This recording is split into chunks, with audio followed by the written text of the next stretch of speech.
Avant d'être considéré comme le coupable idéal, Cédric Jubillard était un mari, père, et artisan comme les autres. Avec Delphine, il formait un couple qui avait démarré, il y a des années, puis il l'avait demandé en mariage. C'était, il y a 10 ans, quand tout semble si simple. Qui est vraiment Cédric Jubillard? C'est une question complexe, que tente d'éclaircir le journaliste Ronan Folgoa.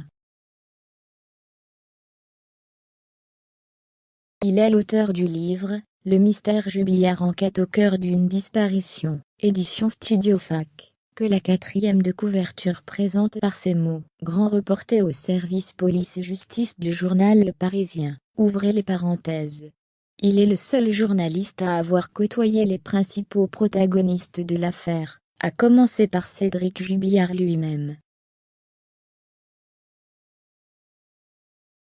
La justice a décidé depuis le mois de juin 2021 de le mettre en détention provisoire pour homicide par conjoint, afin de faire avancer l'enquête, et que ce dernier ne puisse pas interférer. À travers l'ouvrage du spécialiste de ce fait divers, on en apprend plus sur sa personnalité compliquée, et le couple qu'il formait avec celle qui a disparu dans la nuit du 15 au 16 décembre 2021. Le 23 décembre 2011, 6 ans jour pour jour après le début de leur histoire dans la moiteur de la boîte de nuit du Tarn Bacardi, Cédric demande Delphine en mariage dans un restaurant d'Albi.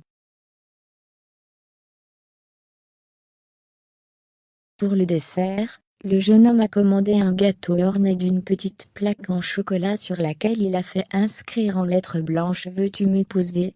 C'est un succès.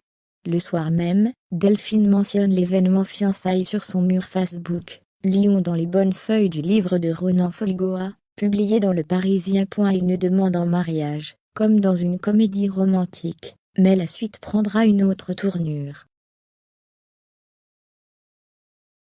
L'amour de jeunesse qui s'est transformé en mariage en juin 2013, est suivi par une lune de miel aux Maldives et Dubaï, puis par la naissance de leurs 2 enfants, d'abord Louis, né peu après la noce, puis Elia, une petite fille aujourd'hui âgée de 2 ans.